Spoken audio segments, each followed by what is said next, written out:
Hello friends, welcome to cooking studio by Tonni. আজকে আবারও আপনাদের সামনে আরেকটি রেসিপি নিয়ে হাজির হলাম, আর সেটি হলো শাপলা দিয়ে তৈরি একটি রেসিপি। শাপলা আমরা অনেকেই পছন্দ করি, আবার অনেকেই শাপলা পানসে বলে পছন্দ করি না।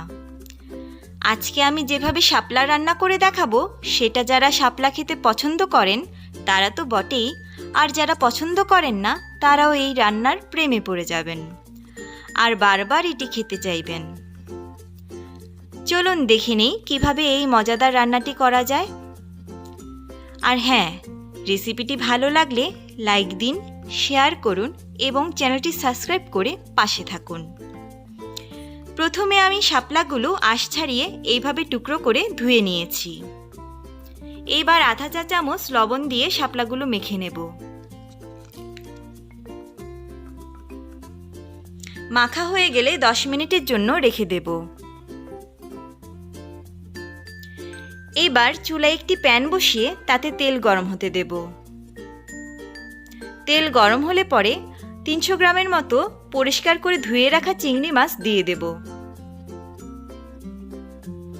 এবার আধা চা চামচ লবণ ও সামান্য হলুদের গুঁড়া দিয়ে মাছগুলো ভেজে নেব। বেশিক্ষণ ভাজবো না, মাছগুলো যাতে শক্ত না হয়ে যায় সেটা খেয়াল রেখে ভাজতে হবে। ভাজা হয়ে গেলে নামিয়ে ফেলবো।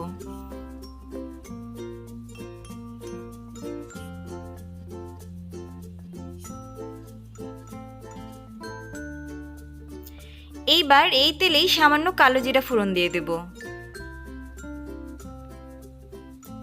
তারপর আগে থেকে লবণ মেখে রাখা শাপলাগুলো জল চিপে দিয়ে দেব।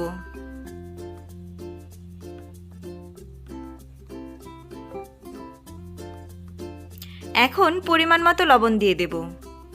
যেহেতু শাপলাতে আগে থেকেই লবণ মেখে রেখেছিলাম, তাই একটু বুঝে পরিমাণ মতো লবণ দিতে হবে। তারপর আধা চা চামচ হলুদের গুঁড়া দিয়ে দেব। এবার একটু মিশিয়ে নেব।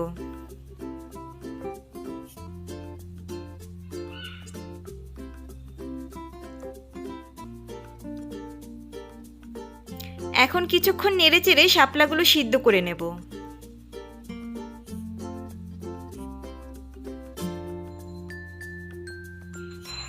এবার 2টা চেরা কাঁচামরিচ দিয়ে দেব।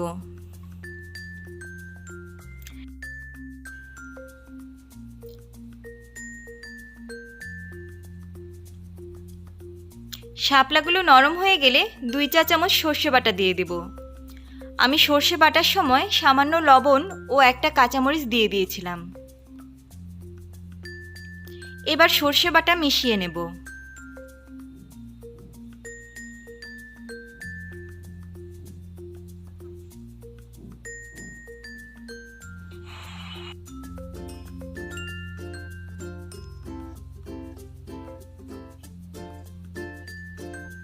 এখন আগে থেকে ভেজে রাখা চিংড়ি মাছগুলো দিয়ে দেব।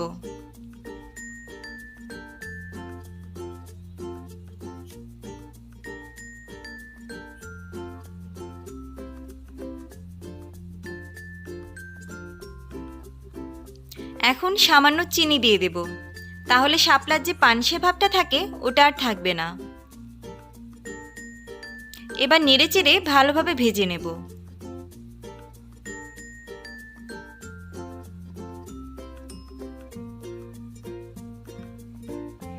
আমার রান্না হয়ে গেছে। ব্যাস, রেডি হয়ে গেল মজাদার শাপলা চিংড়ি। আজই এভাবে রান্না করে খেয়ে দেখুন এই দারুণ স্বাদের খাবারটি। ভিডিওটি ভালো লাগলে লাইক দিন, শেয়ার করুন এবং চ্যানেলটি সাবস্ক্রাইব করুন। ভিডিওটি দেখার জন্য ধন্যবাদ।